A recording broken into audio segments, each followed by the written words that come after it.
I found that nothing in life is worthwhile unless you take risks. Nothing. Nelson Mandela said, "There is no passion to be found playing small and settling for a life that's less than the one you're capable of living." You have to take chances in life. Imagine you're on your deathbed, and standing around your deathbed are the ghosts representing your unfulfilled potential.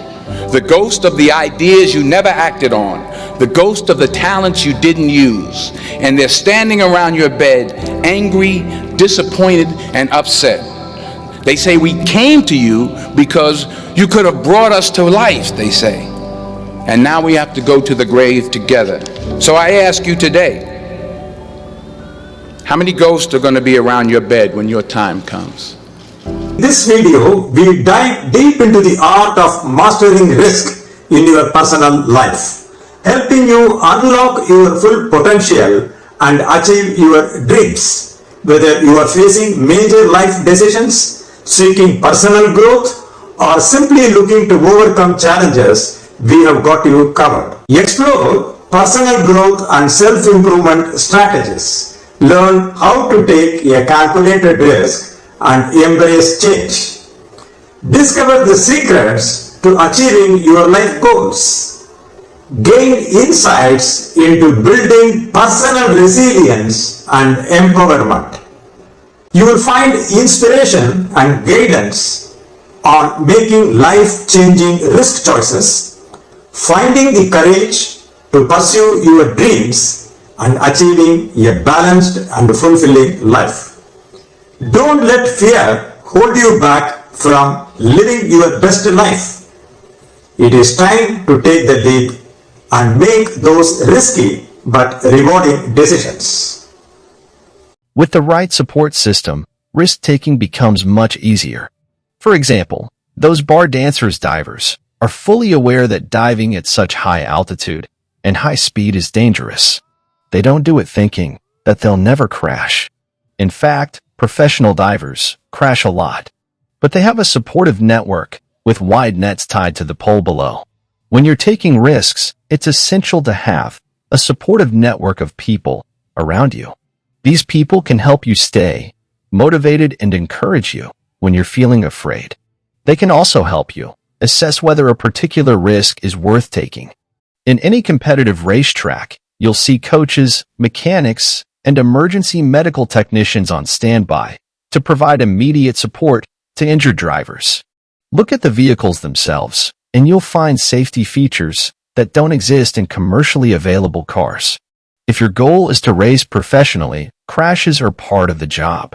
Your support system provides the tools to mitigate the risk of a negative outcome.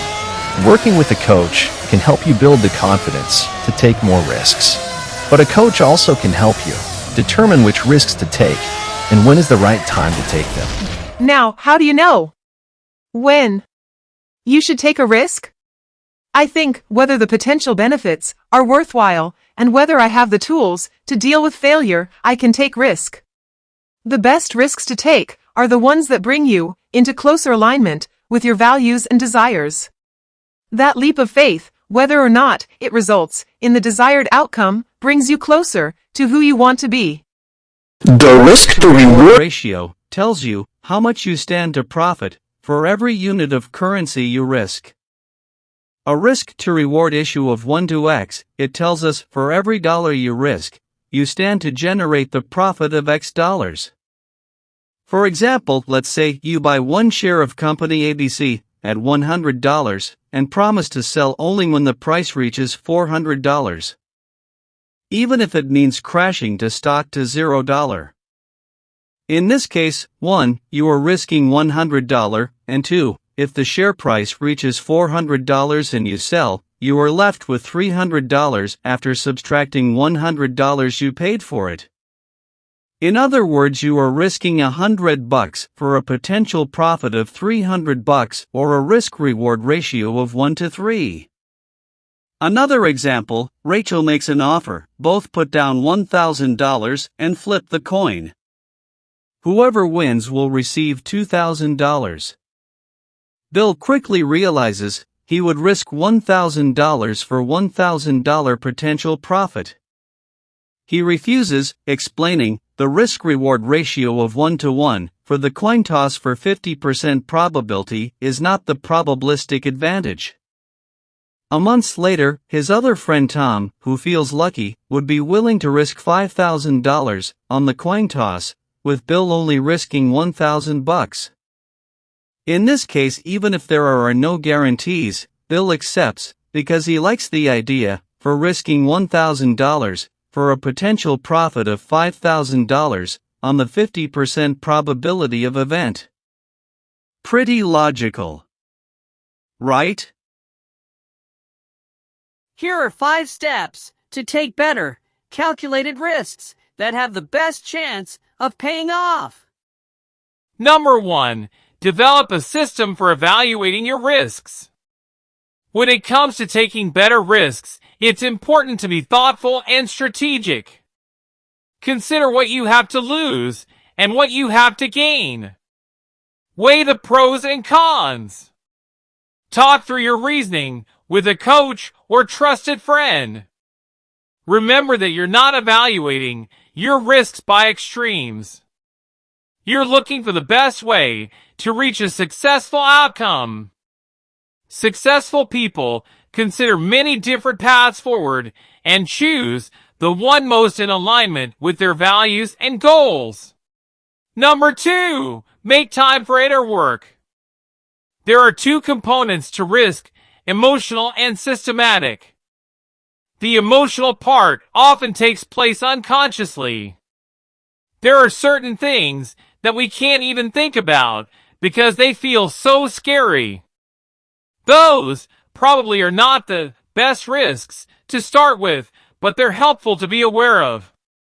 The more you systematically approach your risks with a strategy in place for managing them, the more comfortable you'll be thinking through those emotionally triggering risks. A coach can help you unpack what you're afraid of and when the right time is to tackle it. Number 3, start small. You don't have to take huge risks all the time. Building the habit of taking small risks can pay off big as well. If you're the type of person who automatically equates risk with danger, try changing your definition of risk. Think of it instead as anything with the potential for uncertainty. You can increase your risk tolerance in small ways, which can build the muscle to think through and eventually take on bigger risks. What constitutes a small risk? Look for anything that's out of your comfort zone. If you always order the same coffee, try getting something new.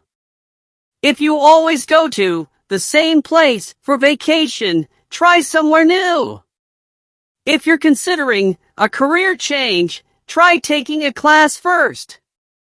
These might feel like small steps, but they'll help you get comfortable with being uncomfortable. Number 4, redefine failure. Don't be afraid of failure. It's part of the process. If you're not failing, you're not trying new things, and you're not growing. The trick is to learn from every outcome. Many times we learn just as much, if not more, from failure than we do from success.